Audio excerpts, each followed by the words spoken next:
بسم اللہ الرحمن الرحیم نحمدہ ونصلی علی رسولہ الکریم اما بعد۔ میرے محترم دوستو، ہر دور کے اندر اللہ رب العزت نے دین کی حفاظت کی،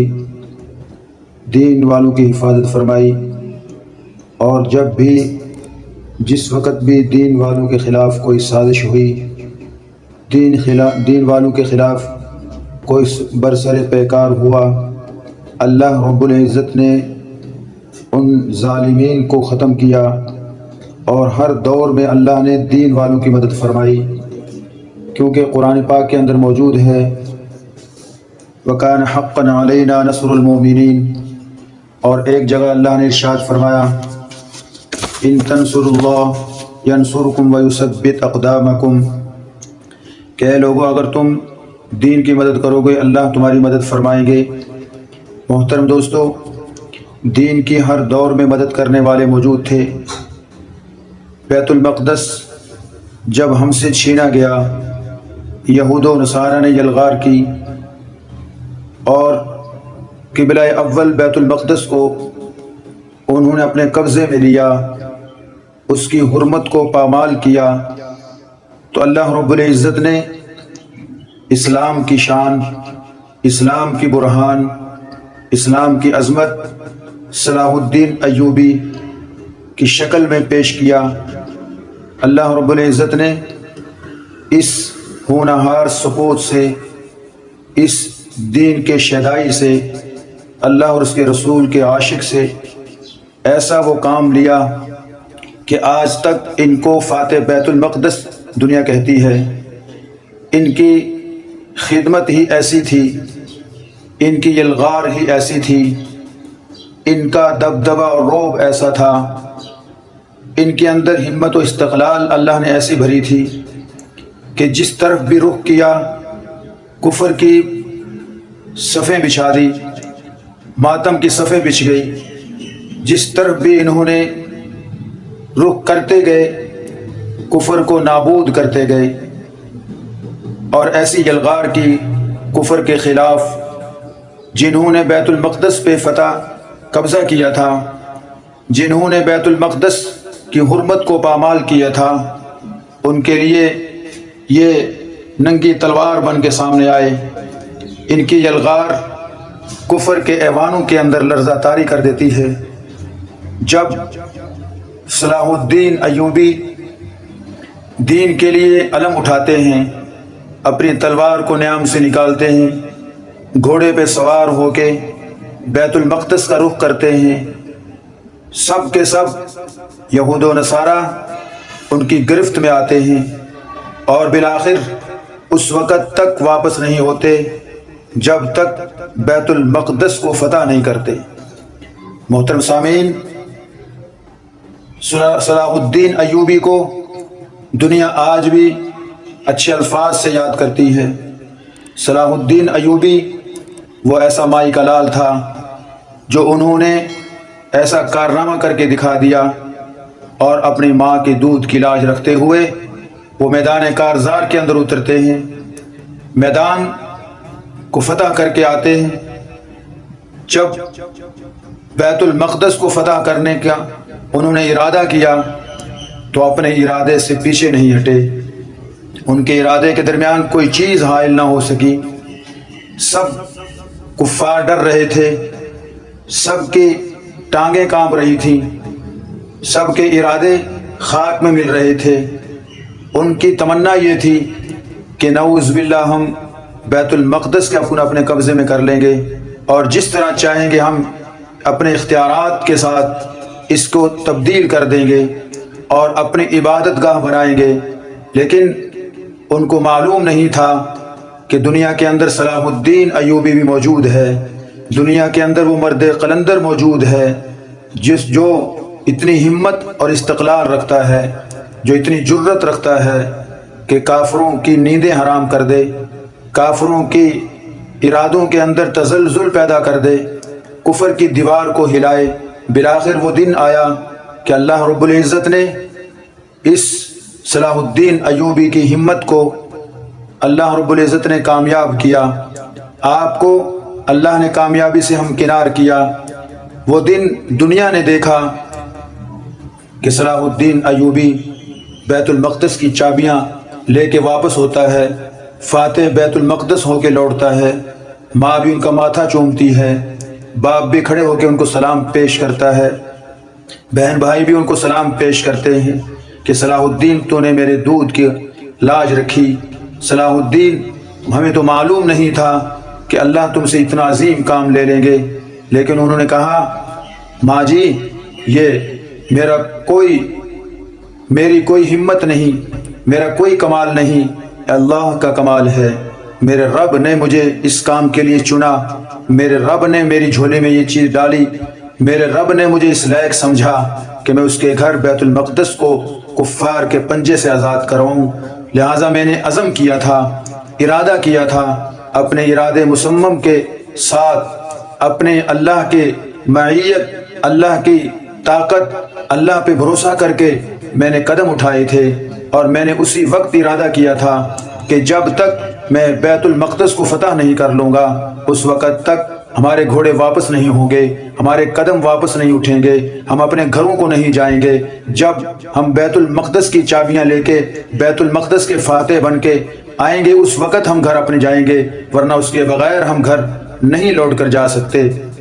یہی تھا ہونہار فرزند، اپنی ماں کے دودھ کی لاج رکھنے والا صلاح الدین ایوبی کے نام سے جو آج دنیا اس کو یاد کرتی ہے۔ واقعی صلاح الدین ایوبی آج بیت المقدس تجھ جیسے ایک جرت مند انسان کی منتظر ہے۔ آج بھی صلاح الدین ایوبی تیرے جیسے استقلال رکھنے والے انسان کی جستجو کے اندر ہے۔ آج بھی بیت المقدس تیرے جیسے ہمت رکھنے والے کی منتظر ہے، اس کی آنکھیں للچائی ہوئی دیکھ رہی ہیں، وہ اسی چیز کا انتظار کر رہا ہے بیت المقدس کہ میرے اوپر جس طرح کفار نے آج میرے اوپر حملے کیے ہیں، کفار آج طرح طرح کے میرے اوپر حملے کر رہے ہیں، اسی طرح کا کوئی مسلم اٹھے اور صلاح الدین ایوبی کی یاد تازہ کر دے۔ محترم دوستو، ہمیں چاہیے کہ ہم بھی اسی طرح کا ولولہ بنائیں، اسی طرح کے ہم عزم کریں جو ہمارے بڑوں نے یہ کام کر کے دکھائے۔ کہیں پر صلاح الدین ایوبی بیت المقدس کو فتح کرتا ہوا نظر آتا ہے، کہیں محمد بن قاسم سندھ کو فتح کرتا ہوا نظر آتا ہے، وہ بھی ایک بچی کی آواز کے اوپر لبیک کہتے ہوئے، عرب سے چلتے ہوئے، عرب کو صحراؤں کو چھانتے ہوئے وہ سندھ کے اندر پہنچتا ہے، اور بالآخر ملتان کے اندر آ کے جس ظالم نے، جس کافر نے ایک بچی کی عزت کو پامال کیا تھا، محمد بن قاسم اس کا بدلہ لے کے پھر واپس لوٹا تھا۔ محترم دوستوں، ہر دور کے اندر اسلام والے موجود تھے، ہر دور کے اندر اسلام کے علمبردار موجود تھے، ان کو آج تک تاریخ اچھے الفاظ سے یاد کرتی ہے۔ ان کے اندر بڑے بڑے سپوت آئے ہیں، بڑے بڑے علمبردار آئے ہیں، بڑے بڑے ہمت اور جرت کے پہاڑ دنیا میں آئے اور دنیا کو بتا کر چلے گئے کہ لوگوں، کفر کے سامنے کبھی سرنگو نہ ہونا، کفر کے سامنے کبھی سر نہیں جھکانا۔ کفر تو آیا ہی مٹنے کے لیے ہے، اسلام غالب ہونے کے لیے آئے ہے، کیونکہ اللہ کو سب سے زیادہ محبوب وہ دین اسلام ہے۔ محترم دوستو، قرآن کے اندر اللہ نے واضح فرمایا ہے، الا ان نصر اللہ قریب، ایک جگہ فرمایا ان الدین عند اللہ الاسلام، ایک جگہ ارشاد فرمایا واللہ یدعو الی دار السلام۔ قرآن دین کی حمیت کے لیے بھرا ہوا ہے، دین کی مدد کرو گے، اللہ نے فرمایا تمہاری مدد کی جائے گی۔ اگر تم دین کے لیے کوئی علم اٹھاؤ گے، اللہ تمہیں کامیابیاں عطا کریں گے۔ اگر تم دین کے لیے آواز اٹھاؤ گے، تمہاری آواز کو اللہ دنیا میں پھیلائیں گے اور لوگ تمہارے پیچھے چلیں گے۔ اگر تم دین کی خدمت کرو گے، اللہ رب العزت تمہارے ہر میدان کے اندر تمہیں کامیابی عطا کر دیں گے۔ اس کے لیے شرط ہے کہ آج ہمارے اندر بھی وہی ولولہ ہونا چاہیے، وہی حمیت ہونی چاہیے، وہی غیرت ایمانی ہونی چاہیے، وہی سوز ایمان ہونا چاہیے جس طرح صلاح الدین ایوبی کے اندر تھا۔ صلاح الدین ایوبی کوئی عام انسان نہیں تھا، وہ بھی ایک ہم جیسا ایک انسان تھا، لیکن جرت و حمیت اس پہ ناز کرتی تھی، اس پہ صداقت ناز کرتی تھی، اس پہ ایمان ناز کرتا تھا، ایمانی غیرت اس کے اندر تھی، ایمانی ولولہ اس کے اندر تھا، اور آزادی اس کے ذہن دل دماغ کے اندر گھسی ہوئی تھی کہ اس کفار سے ہم آزاد ہو کے زندگی گزاریں گے، کفار کے زیر پنجہ ہم زندگی نہیں گزار سکتے، ہم مسلم ہیں، اللہ نے ہمیں اسلام والی دولت دی ہے، اس لیے اسلام تو پوری دنیا میں غالب ہونے کے لیے آیا ہے، اسلام سرنگوں ہونے کے لیے نہیں آیا، اسلام کفر کے زیر سایہ رہنے کے لیے نہیں آیا، اسلام پوری دنیا میں پھیلنے کے لیے آیا ہے۔ جو بھی اس اسلام کو پھیلانے کا جس نے عزم کیا ہے، اللہ نے اس کو بھی سر بلند کیا ہے۔ جس نے بھی اسلام کی حفاظت کی، اللہ رب العزت نے اس کی بھی حفاظت کی ہے۔ تو محترم دوستو، آج وقت ہے ہمارے پاس کہ ہم اسلام کی حفاظت کریں، اسلام کے لیے کھڑے ہو جائیں، اسلام کا علم اٹھا لیں اور اسلام کے علم کو اپنے دائیں ہاتھ سے تھام کے، ایک ہاتھ میں علم ہو اسلام کا اور دوسرے ہاتھ میں قرآن ہو اسلام کی، قرآن ایک ہاتھ میں قرآن، ایک ہاتھ میں اسلام کا علم ہو، پھر دیکھو دنیا ہمارے لیے راہ کھولتی ہے کہ نہیں، دنیا کے ہم فاتح بنتے ہیں کہ نہیں۔ جہاں کہیں کفر مسلمانوں کے سر چڑھ آیا ہے، اسلام غالب ہوتا جائے گا اور کفر نابود ہوگا، کفر ختم ہوگا، اس لیے کہ کفر ختم ہونے کے لیے آیا ہے اور اسلام سر بلند ہونے کے لیے آیا ہے، اسلام غلبے کے لیے آیا ہے۔ قیامت تک کے لیے اللہ نے اسلام کو باقی رکھنا ہے۔ جس طرح اسلام کو اللہ رب العزت باقی رکھیں گے، اسی طرح اہل اسلام کو بھی اللہ رب العزت باقی رکھیں گے۔ تو آئیے ہم عزم کریں کہ ہر گھر سے صلاح الدین ایوبی پیدا ہوگا، ہر گھر سے محمود غزنوی پیدا ہوگا، ہر گھر سے محمد بن قاسم پیدا ہوگا، ہر گھر سے اسلام کے شیر پیدا ہوں گے، ہر گھر سے سید عطا اللہ شاہ بخاری جیسے پیدا ہوں گے، ہر گھر سے شیخ الہند محمود الحسن جیسے پیدا ہوں گے، ہر گھر سے مجدد الف ثانی جیسے جو قلعہ گوالیار کے اندر قید کاٹ کے گئے اور جنازے اس کے جیلوں سے اٹھتے ہیں، ایسے لوگ پیدا ہوں گے۔ ہر گھر سے دین کے شدائی پیدا ہوں گے، ہر گھر سے دین کا علم اٹھانے والے پیدا ہوں گے۔ اس کے لیے ضروری ہے کہ خود میں دین پہ کاربند ہو جاؤں۔ آج میں صرف مسلمان تو ہوں، میرا نام بڑا مسلمانوں والا ہے، اچھا سا نام میں نے رکھ لیا، لیکن اسلام کو تو میں چاہتا ہی نہیں ہوں، اسلام کو تو صرف میں زبانی ادا کرتا ہوں، اسلام کے تو صرف میں دعوے کرنے والا رہ گیا ہوں۔ اسلام میرے گھر میں نہیں ہے، اسلام میرے جسم میں نہیں ہے، اسلام میرے ظاہر میں نہیں ہے، اسلام میرے باطن میں نہیں ہے، اسلام میری اولاد میں نہیں ہے، اسلام میرے معاشرے کے اندر نہیں ہے، اسلام میرے محلے شہر کے اندر نہیں ہے، اسلام مسلمانوں کے اندر نہیں رہا۔ میرے محترم دوستو، نہ مردوں میں اسلام ہے، نہ عورتوں میں اسلام ہے، نہ بچوں میں اسلام ہے، نہ بوڑھوں میں مسلمان اسلام ہے۔ اسلام جب ہمارے اندر نام کا رہ گیا ہے، اس لیے کفر سر چڑھ آیا ہے، ہر طرف سے کفر نے یلغار کر دی ہے۔ اٹھو اور اس کفر کو روکو، اٹھو اور اس فحاشی اور عریانی کو روکو، اٹھو اور اپنی مشاہیر کو کفار سے آزاد کرواؤ۔ فاتح بیت المقدس کون تھے؟ وہ بھی ہم جیسے ایک انسان تھے، انہوں نے بیت المقدس کو کفار سے آزاد کروایا تھا۔ آج وقت ہے کہ ہم بھی اسی طرح ان عظیم شخصیات کے پیچھے چلتے ہوئے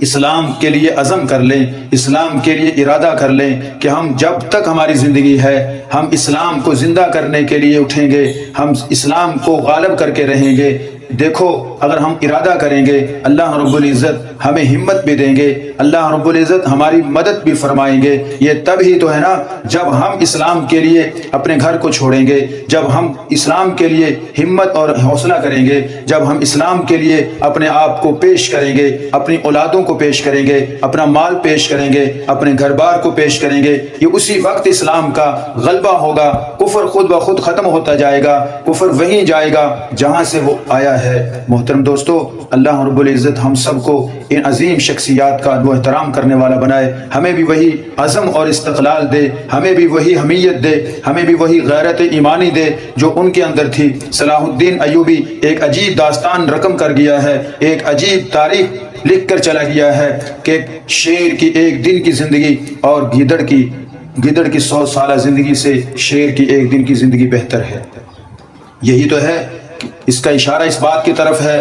کہ کافر چاہے وہ 1000 سال جیے، وہ کافر ہے، اس کا نہ دنیا میں کوئی حصہ ہے نہ آخرت میں کوئی حصہ ہے۔ مسلم ہے، وہ اس کو چاہے 1 دن ملے چاہے 10 دن ملے، وہ اللہ کا بن کے زندگی گزارتا ہے، وہ جرت اور ہمت سے زندگی گزارتا ہے، وہ دین کے لیے جیتا ہے، دین کے لیے مرتا ہے، اس کے لیے برابر ہے چاہے 1 دن کی زندگی ہو، چاہے 1 سال کی زندگی ہو، چاہے 10 دن کی زندگی ہو، اس کے لیے برابر ہے، چاہے وہ 1 دن کے بعد شہادت پیش کر دے، چاہے 10 دن کے بعد دین کے لیے اپنی جان کا نذرانہ پیش کر دے، وہ زندہ ہے تب بھی کامیاب، وہ مر جائے تب بھی کامیاب۔